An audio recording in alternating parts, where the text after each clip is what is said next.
ముఖ్యమంత్రి గారు. అధ్యక్ష,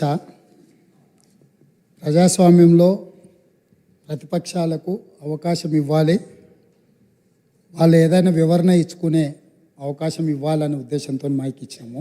మైక్ ఇవ్వండి అని మిమ్మల్ని రిక్వెస్ట్ చేసినా మీరు వారికి ఇచ్చిండ్రు, పెద్ద మనసు చేసుకొని. దాని ద్వారా ప్రజలకు ఏమైనా ఉపయోగపడేది కానీ నేను మాట్లాడిన అంశాలలో ఏమైనా తప్పులు ఉంటే వాటిని ప్రస్తావించుంటే డెఫినెట్గా అవకాశాన్ని వారు సద్వినియోగం చేసుకున్నారు. కానీ వారు ఏం మాట్లాడుతున్నారు, మళ్ళీ అక్కసి వెళ్ళగక్కుతున్నాడు. ఎందుకనంటే అక్కడేదో మేనేజ్మెంట్ కోటాలో నేను కూర్చుందాం అనుకుంటే ప్రజల నుంచి వచ్చిన ఆయన కూర్చున్నాడు కాబట్టి నేను చూసి ఓర్వలేకపోతున్నా అని కుళ్ళుగా అనిపిస్తుంది తప్ప దాంట్లో ఏమైనా ఉందా అధ్యక్ష?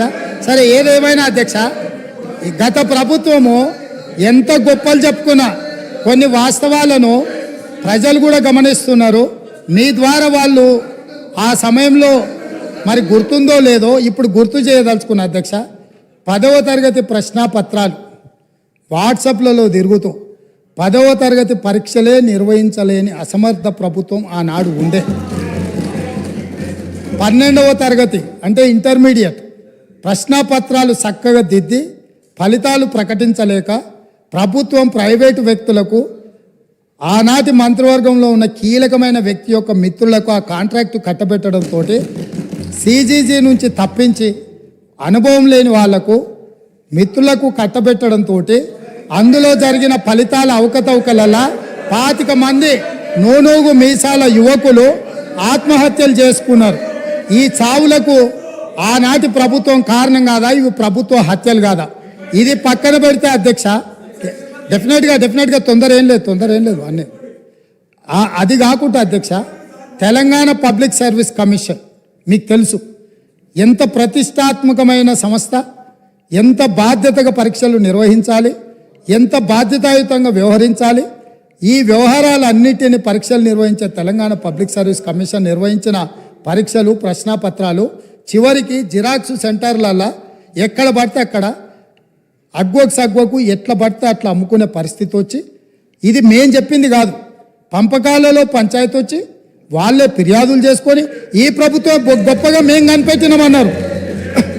ఈ ప్రభుత్వం ఏమన్నది, ఇది ప్రతిపక్షాలు కనిపెట్టింది కాదు, ప్రతిపక్షాలు చెప్పింది కాదు, మేమే గుర్తించినాం, మేమే ప్రశ్నపత్రాలు అమ్ముతుంటే పట్టుకున్నాం, మేమే కేసులు కట్టినాం అన్నారు. సంతోషం, మీరే అమ్ముకున్నారు, మీరే గుర్తించారు, మీరే పట్టుకున్నారు, మీరే కేసు కట్టారు. కానీ బాధ్యులను ఎవరిని చేసిండ్రు అధ్యక్ష? ఎవరిని బలి చేసిండ్రు? ఈరోజు బాధ్యులైన అందులో ఉండే సభ్యుల నియామకం విషయంలో, చైర్మన్ విషయంలో హైకోర్టు ఇచ్చిన తీర్పేంది? నిజంగానే ఈ ప్రభుత్వం బాధ్యత ఉంటే 30 లక్షల మంది నిరుద్యోగ యువకులు ఈరోజు ఉద్యోగ ఉపాధి అవకాశాల కోసం 10 సంవత్సరాల నుంచి చిక్కడపల్లి సెంట్రల్ లైబ్రరీలోనో లేకపోతే దిల్సుఖ్ నగర్లోనో గౌలిగూడలో లేకపోతే ఈరోజు అమీర్పేట చౌరస్తాల్లో కుక్కట్పల్లి చౌరస్తాల్లో ఈరోజు కోచింగ్ సెంటర్ల అశోక్ నగర్ చౌరస్తాల్లో లక్షలాది మంది విద్యార్థులు ఈరోజు ఉద్యోగ ఉపాధి అవకాశాల కోసం పోటీ పరీక్షలకు గ్రామాలలో ఉన్న తల్లిదండ్రులు రూపాయి కూడబెట్టి ఈరోజు వాళ్ళని ఇక్కడ పెట్టి చదివిస్తే 10 సంవత్సరాలల్లా ప్రభుత్వంలో ఉన్న ఉద్యోగ ఖాళీలను భర్తీ చేయకపోను బాధ్యతారహితంగా నిర్వహించడం వల్ల ఆ ప్రశ్నపత్రాలు లీక్ అయ్యి బజార్లలో పల్లి బఠానీలో అమ్ముకుంటుంటే దానికి సంబంధించిన చర్యలు తీసుకొని బోర్డును రద్దు చేసి కొత్త బోర్డును బాధ్యతారహితంగా నిర్వహించాల్సిన ఈ పార్టీ, ఈ ప్రభుత్వం ఆనాడు ఆ చర్యలు చేయలే.